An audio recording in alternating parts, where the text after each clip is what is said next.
Hi, everyone. I'm Margie O'Brien with Capital TV. This is Capital Spotlight, a chance for you to get to know your legislators and senators and find out what's near and dear to them. Joining us today is Senator Michael McCaffrey, chair of the Judiciary Committee. Thanks for being here. Oh, it's certainly an honor and a pleasure to be here this afternoon and discuss the Good Samaritan bill with you. It's nice to see that the Senate is already hard at work. It's going to go on the Senate floor on the second day we're in session, and hopefully it passes like it did last year, unanimously.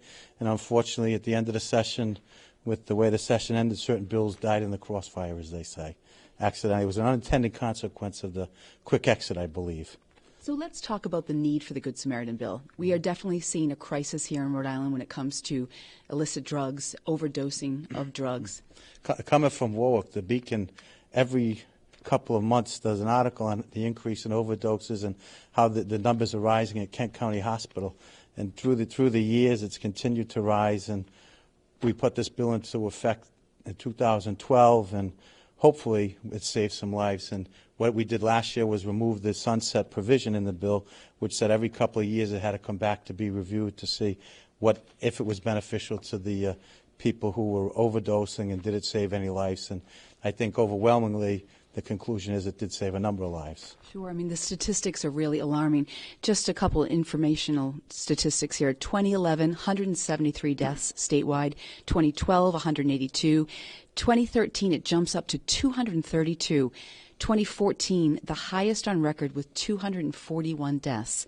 And at 2015, the number is at 213 as of right now, and that still doesn't include some of late November and December deaths because they just haven't been completed yet. But those numbers are amazing. They certainly are, and it's a cross-section of society. It's not the downtrodden who generally you think of as the ones who are doing the heroin and different drugs. It's the wealthy. It's the people who many of us look up to are involved in drugs. And hopefully today the Senate will pass the bill and goes over to the House and they're able to do the same thing in the next week or two.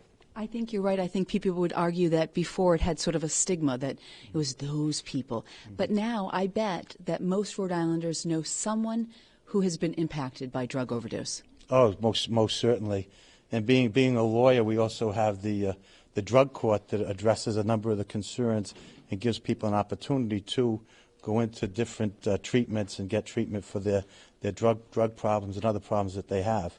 And I'm just going to give a quote from Senator Perry when she passed the original bill, and it was, ultimately saving a life is much more important than an arrest or a lawsuit. And the bill has done that, and hopefully it will continue to do that. Now, former Senator Rhoda Perry created the original bill. She created the original bill, yes, she did. And you have added to it?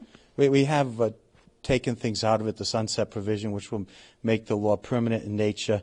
And we're constantly looking at what crimes should one be able to not be charged with if they call 911 to save a life. And part of saving that person's life is administering a drug called Narcan, which is available in all pharmacies across the state. It really is a tool to combat this problem. Oh, it certainly is. That the doctors who have testified over the years have stated time and time again that if the person gets the Narcan shot in a timely manner, the odds of them coming back and being a healthy member of society is great. The longer the time frame goes on that they're in the drug-induced state, the less likely it is that the Narcan is going to save their life.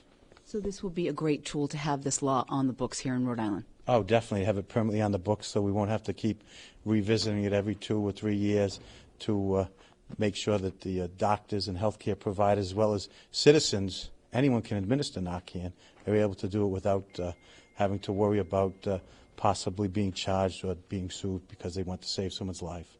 It's called a lifesaver. Some of the pharmacies are actually using the lifesaver role in their ads. And I think that because it is widely available, more people have it in their hands and hopefully can use it if the necessary situation arises. That's correct. That's certainly correct. And I'd just like to thank you for having me here today, and hopefully within the next hour the Senate will have passed the version of the bill to send over to the House. Well, thank you very much, Senator McCaffrey. We look forward to watching this bill go through. Definitely. Thank you very much. Have a good day. Thank you. And that was another Capital Spotlight. I'm Margie O'Brien for Capital TV.